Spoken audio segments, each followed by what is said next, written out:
fuck? I just,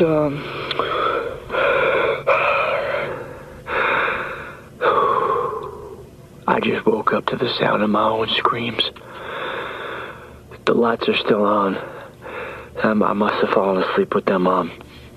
I remember laying down to go to sleep, and then a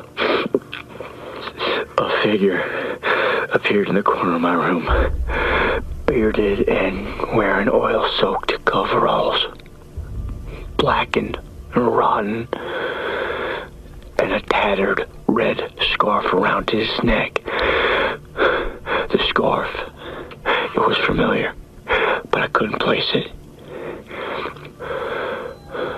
This figure, part man, part shadow, this gray man just stood there watching me.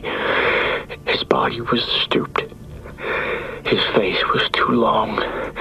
Jaw stretched in pain like he was stranded in permanent anguish.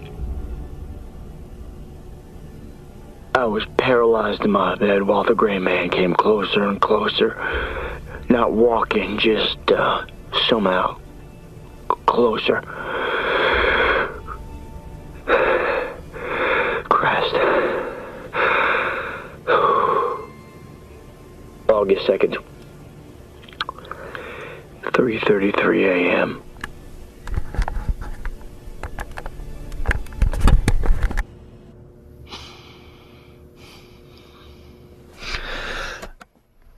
I just listened to my last entry, my last recording about a nightmare. I have no memory of it, not of the nightmare or the gray man. I don't remember recording the entry. None of it.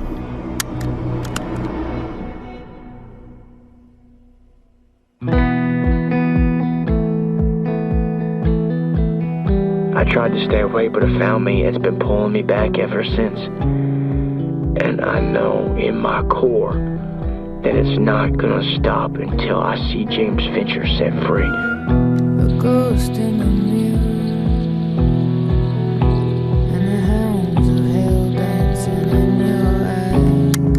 I have trouble remembering that time in our lives. But I remember that day we found him.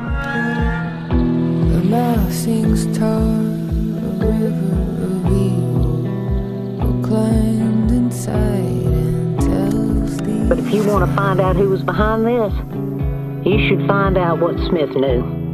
Follow his tracks.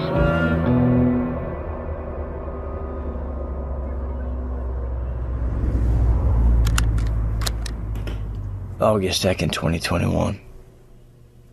The fog. I hoped it would clear, but it's only gotten thicker. The longer I stay here, every minute I remain in Mantawauk County, and every minute James Fincher's execution draws nearer, the thicker the fog gets. I need it to go away. For good this time, I need to set things right. But the only way to do that is to find out who or what really killed the Hadley brothers. Now, I'm not a homicide detective or even an investigative journalist. But I know this town. I know these people. Detective Solomon Smith didn't, but he believed James Fincher was innocent. He came on board the Hadley brothers' murder investigation, for a time at least, before he disappeared. If I can trace his steps, maybe I can pick up the trail. Finish what he started. Detective Smith. He was the only one in the whole ordeal that seemed to want justice. The only one who knew. Somehow he knew that James Fincher didn't kill those kids. So, now there's no one left to fight for James, except you and his sister Dina. And the attorney. And now you, looks like. I met up with Jill again. Jill Campbell. At the time of the Hadley brothers' murder investigation, she was one of Sheriff Hooper's deputies. Now, she's a mitigation specialist on the Fincher defense. Appeals. Letters, any tool she can use to mitigate and reduce his sentence to anything less than death. What do you think Detective Smith knew? From a homicide detective's point of view, there's no way he would have crossed Fincher off of his suspect list unless he knew he was innocent. And the only way he could have known that is either Fincher had an alibi or he uncovered who the killer really was. He was onto something, though. That's for sure. So maybe he had proof, but he was reluctant to come forward. Not Solomon. From what I understand about the man, the idea that he was ever reluctant is unlikely. Either way, he vanished before he could say anything, even if he wanted to. And besides, who in the sheriff's department would have listened anyway? They already caught their killer, James Fincher. Okay.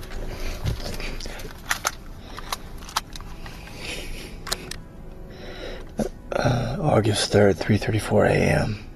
Just had an interesting thing happen. I couldn't sleep because this motel reeks of mothballs and mold, plus the AC fan won't shut the fuck up. Jill gave me a stack of court documents and recordings that she'd obtained from Finch's trial, so I left my motel a few hours ago. Decided to take a little drive up into the mountains while listening to them. Substantial evidence discovered at the scene of the crime. Remember these red wool fibers? There was no other identifiable DNA found at the crime scene, other than the DNA from Thomas and Deacon Hadley. I turned on Matheson Road. It's the road I grew up on, above Spalding Gorge. It's a winding mountain road that goes by my old house, what's left of it anyway. Red fibers embedded in Thomas's fingernails. And as I drove, the fog set in. I also noticed some headlights in my rear view. Didn't think much of it. Trying to focus on the recordings from the trial, and the static was taking over again. The jury again about reasonable doubt. So I had to crank the volume and I had to lean into the car's speaker in order to hear the voices on the tape. Prosecution is the only one here with an overactive imagination. It was as if they were trying to crawl out from the vault they'd been locked in for over a decade. Prosecution is imagining happened. Perhaps they would have you believe that James Fincher really is not human, that he is a devil. And as I drove, the fog got thick fast, so thick I was squinting to see 20 feet ahead just to see the winding road. I had to slow way down, and before long the headlights were right on my ass.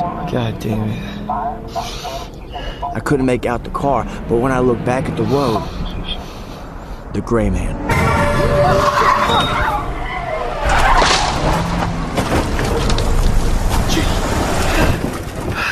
Jesus. The fog was so thick I didn't see him until I almost hit him. Oh, Christ. The gray man. Standing there in the middle of the fucking road when I rounded the bend. God damn it. Turns out the car behind me was a sheriff's deputy.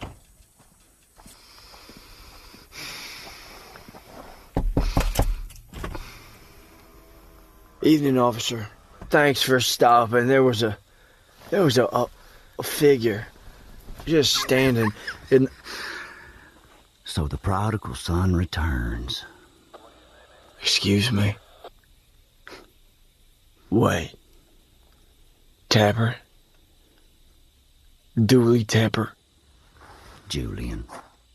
Right, you're a lawman now, huh? That a beer can in the floorboard? What? I say, is that a beer can in the floorboard? No, that was earlier, Dooley. I just ran off the road. And how much you had to drink tonight? Are you serious? Yeah, 166 to radio. 166, go ahead. What? I got a code 7. Copy 166. I'm gonna need you to step out of the car. What? I almost just died. Are you like messing with me or something? Out of the car.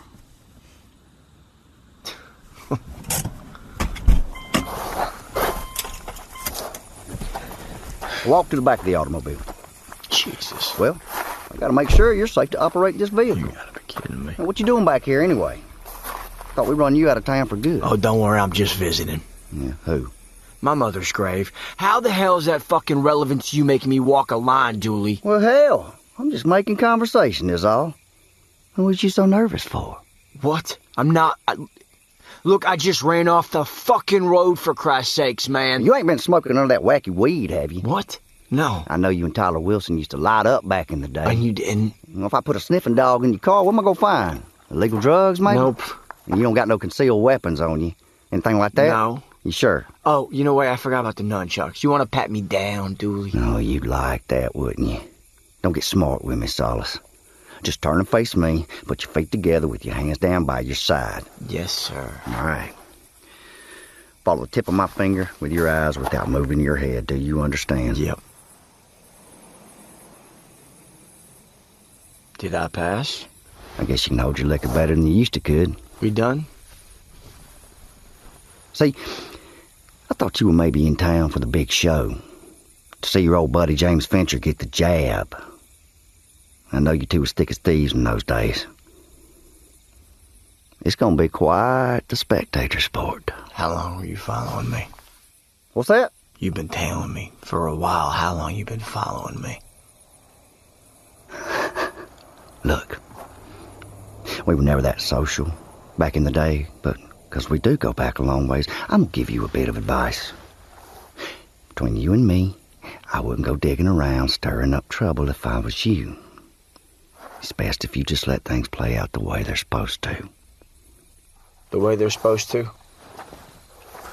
Enjoy your visit.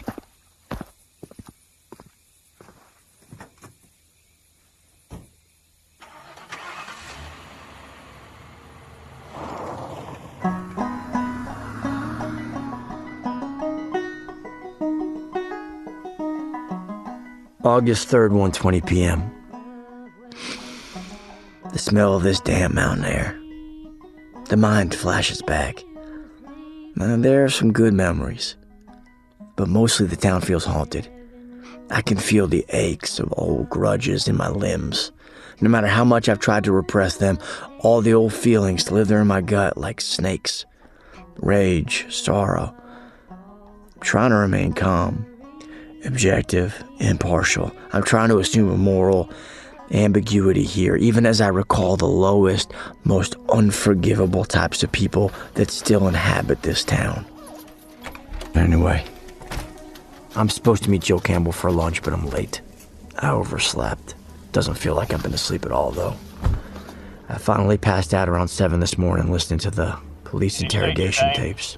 You know my goddamn name. I just need you to state it, Griff. Something about Griff Washington's interview is bugging me. Edward Washington.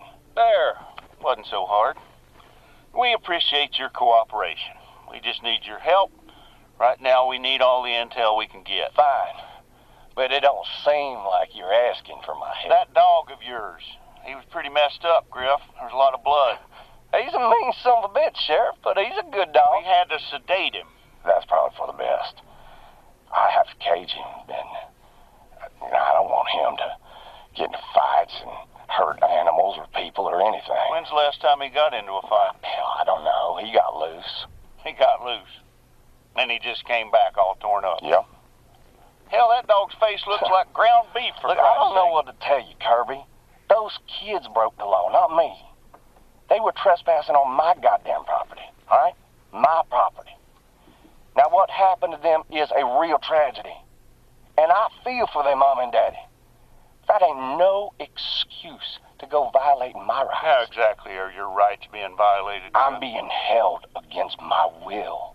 No, you're not. Did I or anybody else read you your rights? Did we tell you that you were under arrest? Are you saying I'm free to go? Griff, we have 2 boys found dead on your property.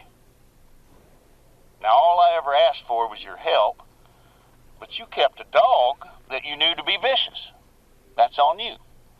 There are regulations in this county for keeping dangerous dogs, and from the looks of it, you failed to follow them. That makes you liable. You understand? If it turns out that your dog was involved in the deaths of these boys, well, That is manslaughter. Am I free to go? Yes or no? Sheriff Hooper let Griff go easy. Yes. Too easy. But seemed to me he should have been their prime suspect. When do I get my fucking dog back? Griff Washington was later convicted of several felonies for running a dogfighting operation, animal cruelty, and operating a kennel without a license, though the court went easy on him there too. He got slapped with a fine, but that was about it. And here's the problem. Some of the dog's DNA was found near the scene of the Hadley brothers' bodies. There was also a piece of evidence that was never accounted for. Red wool. Fibers found under Thomas Hadley's fingernails indicating a violent struggle. Maybe Griff Washington's dog had a red collar on or something. But if it did, the red collar was never found. So where did the red wool come from? What happened after Sheriff Hooper let Griff go? It seemed clear to me and others that we needed a medical examiner to do an autopsy because the coroner had no medical experience. What? Coroners are elected officials. And in Mantawauk, they're not even required to have medical training. Yet he was the only one that could order an autopsy. Pretty politically convenient, ain't it? Anyway, they look like stab wounds to me. What the actual fuck? Yeah, well, I told Cooper he was investigating the wrong goddamn species. We didn't need animal control, we needed a homicide detective. But even then, Hooper didn't want the Tennessee Bureau of Investigation involved, so he didn't invite them. Why not? He was up for re-election. It was a perception thing. TBI involvement would make Hooper look weak, like he wasn't capable of handling local affairs. He needed to be the hero. That's ironic. Takes more than just experience and qualification to be the sheriff. You also have to have the backing of the right people, the powers that be. What do you mean? You can't get elected sheriff to Mantawauk County without the endorsement of the First Baptist Church. Delivering on a case like this was the only surefire way Hooper could guarantee his re-election. And between you and me, Reverend Perkins had already made up his mind on who the killer was. Faith is not the absence of fear. No, our faith thrives in spite of fear. We light God's candle despite the darkness. I know. I know. Fear and doubt creep in. Because there's more to it, isn't there? And it's hard to not assume the worst. That the devil has been living amongst us all this time. Well, I have news for you. He has. He has been living among us. And he is still here. Sheriff Hooper was in attendance that day, and I can only imagine that as the congregation of the First Baptist Church clung to the Reverend's guiding words, Hooper was plotting his next move. Even though I walk through the valley of the shadow of death, I will fear no evil. Did you get that? The Lord is my shepherd. David wrote these words because he himself was once a shepherd. And David understood that we are also sheep. And like sheep, we too need a shepherd. Even though Sheriff Hooper had refused to call into the TBI, there was one man he thought could help. The hardest part of this A shepherd, if you will. You have to think like a killer to catch a killer. I looked up Detective Solomon You Smith. have to put yourself in their shoes. He was something of a celebrity detective, and he was featured in an interview on a true crime show called Shadow of Death. Strive to paint the accused as a monster, something not human. But do monsters exist? Of course monsters exist. Without monsters, there are no victims, no prosecutions, no defenses, no justice. There have to be monsters. Because without them, we only have ourselves to blame for our suffering.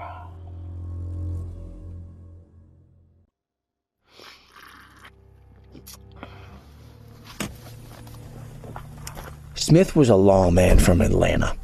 He landed in the national spotlight back in 1995 when Jennifer Fowler, a 19-year-old college student, was found naked and dead in a public park near the Atlanta Zoo just a few months before the '96 Summer Olympics were set to begin there. The world was watching closely, and the pressure was on to keep the face of the New South blemish-free. It certainly couldn't be seen as a gang-infested crime zone plagued by racial disparities, suburban decay, and neglected parks where 19-year-old white girls could be found raped, murdered, and dumped with no explanation, no recourse, and no justice. No fucking way. Chapter 2.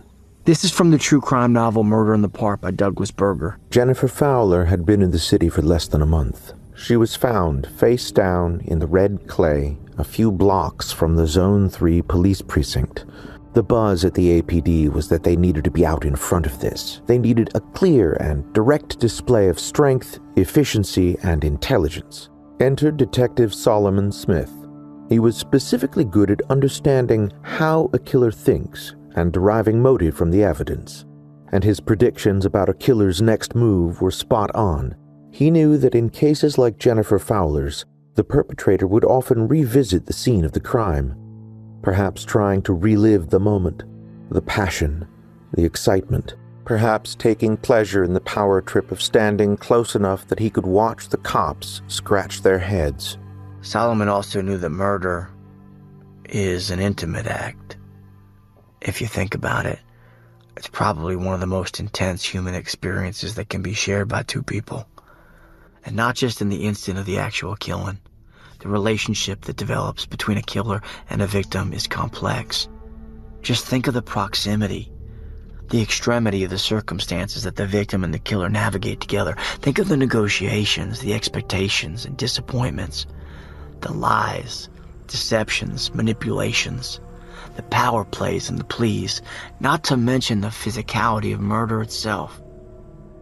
The energy and effort required, especially in strangulation, which apparently takes tremendous amount of strength and commitment.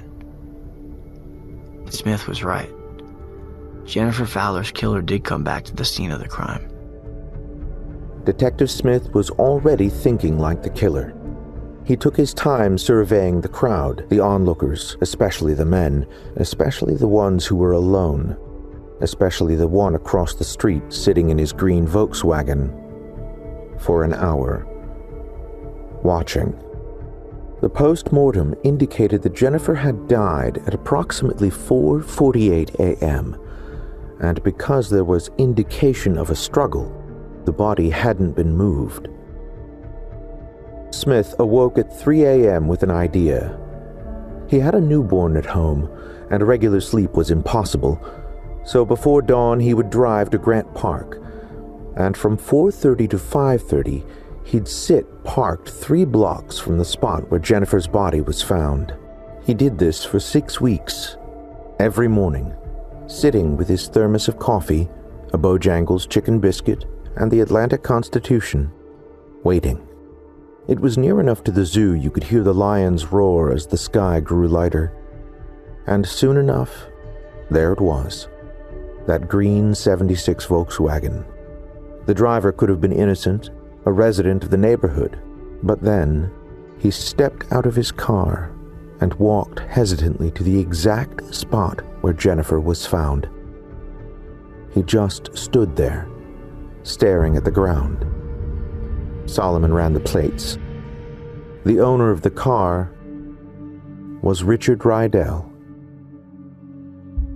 He was a maintenance man at Jennifer's college. It took time to get a warrant to search Rydell's car. He played by the rules, and because he built a bulletproof case, the prosecution got an easy conviction. And Rydell got the death penalty. Mr. Rydell, can you tell us why? What made you want to take Jennifer Fowler's life that day?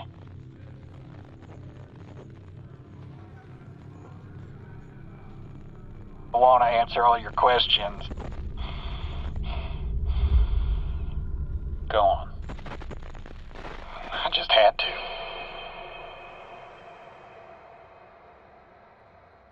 In other circumstances, Solomon and Jennifer Fowler's grandfather, William Fowler, would have been unlikely friends. You've reached the desk of Detective Solomon Smith. I will return your call at my earliest convenience. If this is an emergency, dial 911. William Fowler here. I wanted to let you know that I sent a package. I enjoyed our talk about meat smoking, and I sent you some applewood chips from our property for you to experiment with. Now, this particular wood is over a century old. It's from a tree that got struck by lightning. Happened right around when Jenny was taken. Big storm came through. Jenny used to call that a devil's prank. Like when two events run in parallel, like when you wake up with a song in your head and then you hear it on the radio, or you think of somebody you hadn't thought of in a long while, and then they call. Maybe a coincidence, but I'm comforted by the idea that the Lord works in mysterious ways. I'm digressing, I guess. Anyway, Detective, please let me know if you hear anything about when the execution date is set for. I tried to call the DA's office down there, but nobody seems to be able to answer. All right, then. Take care, Detective. Perhaps Grandpa Fowler felt indebted to Solomon Smith, who had given him the only semblance of closure he would ever have following the violent murder of his precious granddaughter. Solomon hunted Jennifer Fowler's killer, caught him, and attended Rydell's execution 3 years later. He would receive a card from Fowler every year after that, not on Jennifer's birthday, or even on the anniversary of her death, but to commemorate the anniversary of Richard Rydell's execution, as if that was the event that symbolically solidified and consecrated their relationship. And after Rydell's execution, the two men never spoke again in person. So it was quite a shock when Solomon received a letter from the attorney of Fowler's estate explaining that Mr. Fowler had died and left his house and property in Mantawauk County entirely to him. It was dilapidated. Sagging roof, busted pipes, chipped and weathered siding. The Christmas tree farm had been abandoned, and the trees had grown to 30 feet tall, in perfect rows. In 2007, the house wasn't worth the dirt it was built on. At the time, Mantawauk County had a population of only 16,000, mostly white, poor, and Christian. Solomon was a black metropolitan cop who had lost his faith in God. Despite this, Solomon quit the Atlanta Police Department, sold his home, and moved to this isolated farmhouse in Mantawauk County, leaving behind his career, his church, his friends, and his wife. He took with him the only meager possessions he could shove into his GMC Acadia, a few changes of clothes, fishing gear, and a shotgun. But Atlanta, Georgia, or Mantawauk County, Tennessee, Solomon had his own set of personal demons he couldn't escape. They stuck with him, haunted him. He needed to set things right in order to be freed from them. And he did that by coming on board to solve the Hadley boys' case.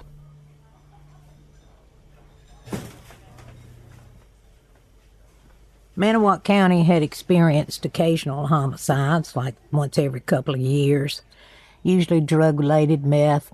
Most of my calls were land disputes, domestic violence, bar brawls, stupid shit. The Hadley murders were in a category all their own. So how did Solomon Smith get involved? I was actually the one who suggested it. Mm-hmm. I knew Solomon had moved to town, and, well, Hooper was out of his league, and he knew it. So we approached him.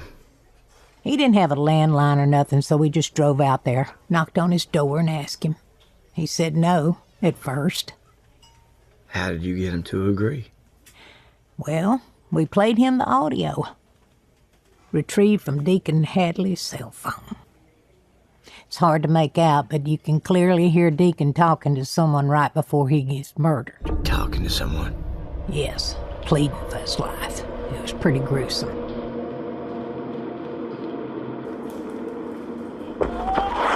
Thomas! Thomas! Thomas! Thomas!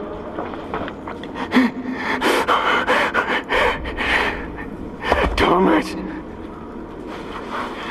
Help! Someone help!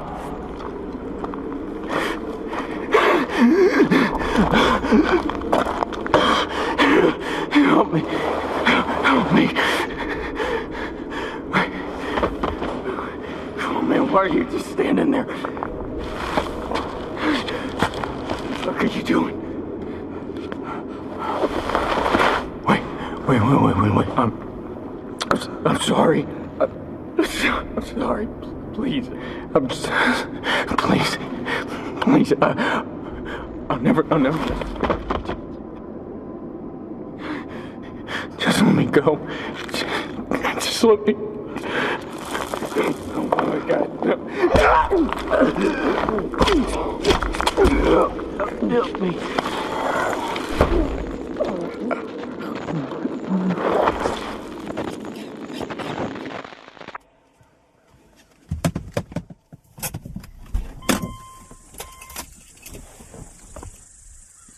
I decided to drive out here to the old Fowler estate. The county record showed that Solomon Smith is the last owner of record. It's been empty since 2007. The yard is overgrown with high grass and brush. Some of the windows are busted. Looks like there's still furniture in there. Doors boarded up. No trespassing. Violators will be prosecuted. Danger. This property is condemned. In 2007, Detective Solomon Smith was deputized, and he and Sheriff Kirby Hooper formed an unlikely partnership. They were like complementary opposites. One was an insider and one was an outsider. One was out of his league and the other one was out of his element. And Mantawauk County needed Solomon every bit as much as Solomon needed Mantawauk County. But it was no coincidence that he ended up here. Devil's pranks. Something William Fowler's granddaughter Jennifer talked about before her life was taken. I guess a devil's prank is like a passive acknowledgement from the universe that everything is connected, that it's all meant to be. Or maybe it's just God's way of calling our attention to the little things. Like, that's cute.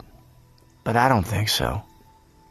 I don't think Solomon was simply in the right place at the right time. No.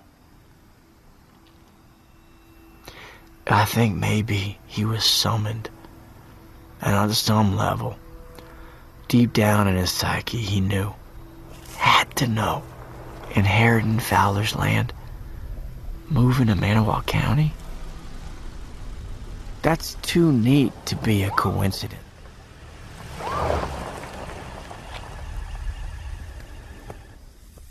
Well, look who it is.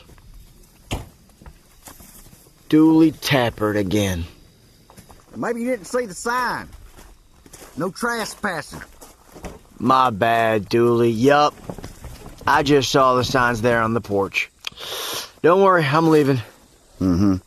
Say, Dooley, I'm curious. What do you think this property is worth? I don't believe it's for sale. That's a shame. Could be a great fixer-upper. Oh, and I'm heading back to my motel now. In case you wanted to know. Thought I'd save you the trouble of following me there. Goddamn smartass.